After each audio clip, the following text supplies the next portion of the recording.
Israel's cabinet voted early Wednesday to approve a ceasefire agreement with Hamas.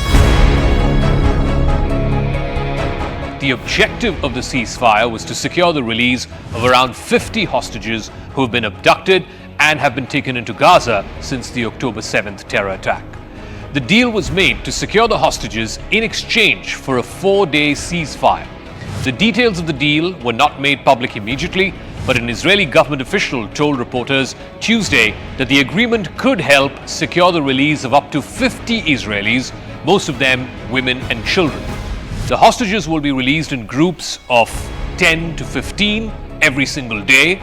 Israeli ministers who participated in the war cabinet meeting which approved this move said that the first release of hostages will take place starting Thursday.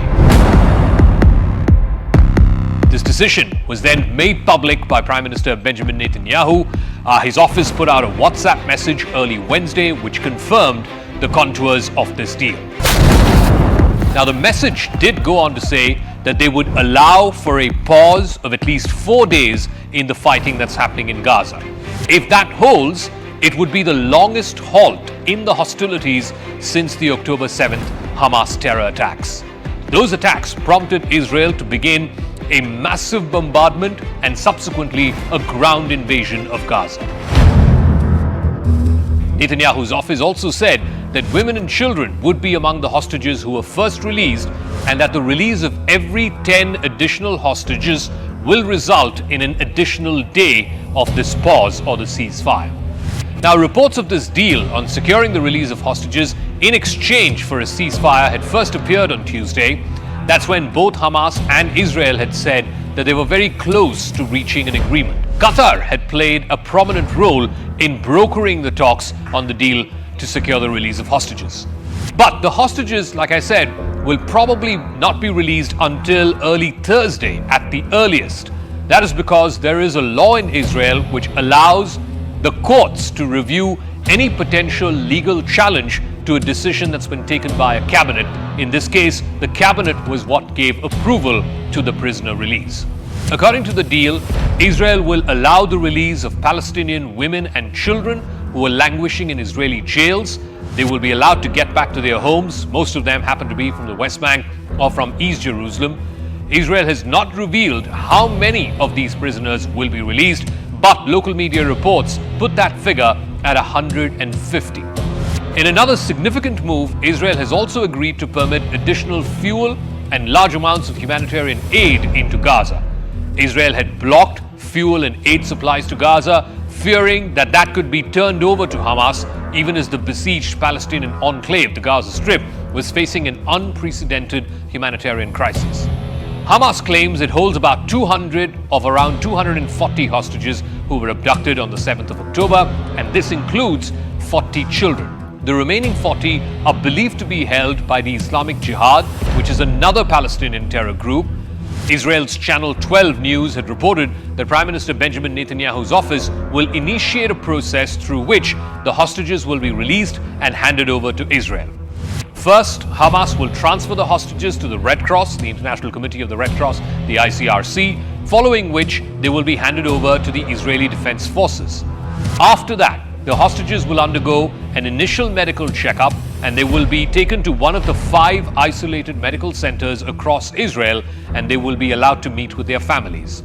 After the first meeting with their families, medical and defense officials will check whether some of the hostages can be questioned, and finally, the hostages will have to undergo a debriefing session along with security authorities before they are finally released for good back to their family members. Now, before the war cabinet voted on this agreement, Netanyahu had reiterated that the war against Hamas in Gaza will continue until Hamas is eliminated and all hostages are released. This is what he had said: "We are at war and this war will continue until all our goals are achieved." Netanyahu also added that securing the return of hostages was a sacred priority and that he's committed fully to it. Also in a statement, Israeli Defense Minister Yoav Gallant, who's been leading the war effort, said that Israel's ground operation in Gaza was one of the key factors which dialed up the pressure on Hamas, as a result of which Hamas had to negotiate and come to this ceasefire agreement to release the hostages.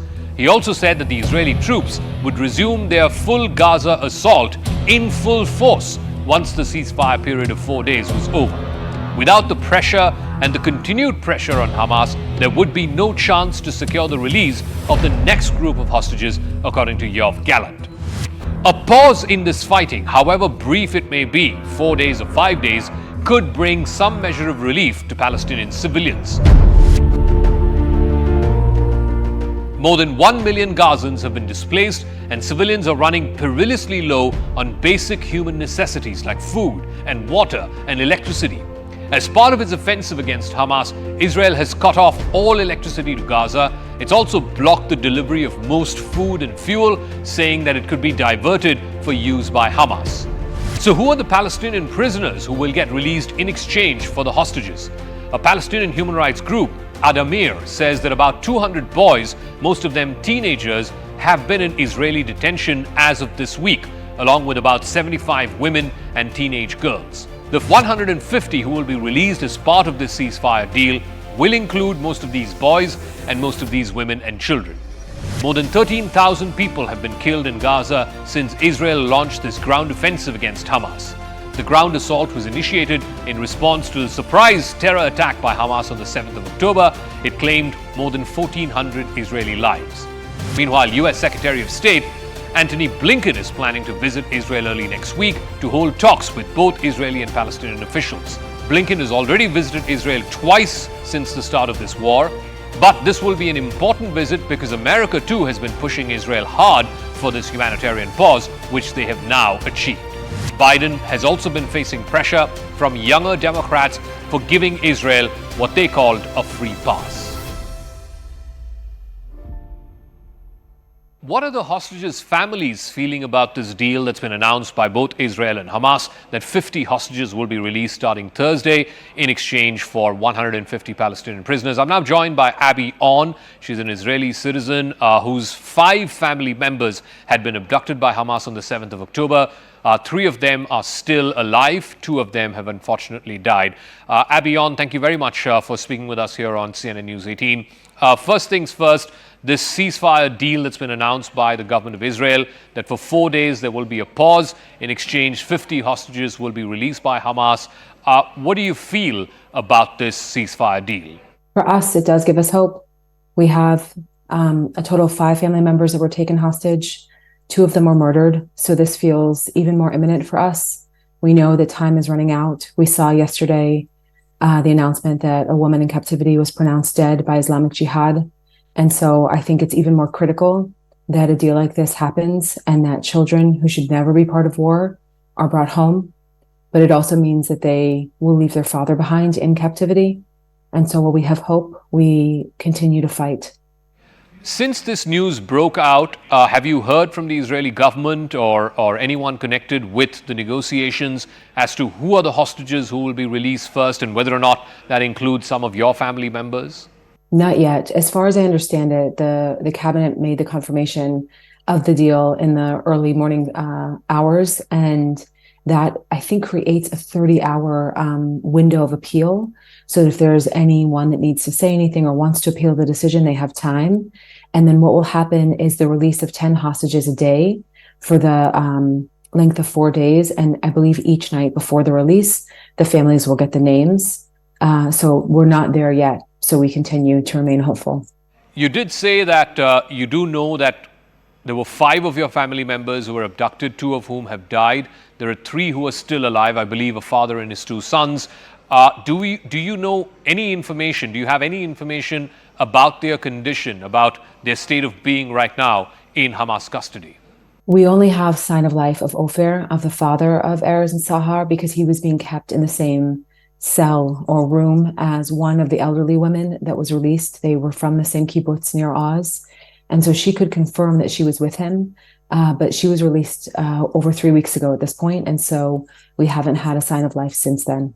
What would you say to the Israeli government, even as it makes this announcement? Yes, of course, the government has also come in for a lot of criticism for the disproportionate amount of force they've been using in Gaza. But at the same time, there's also the need to rescue the hostages. So what would your message be to your prime minister, to his government, to this war cabinet, which has now announced this ceasefire deal? Now is the time for action.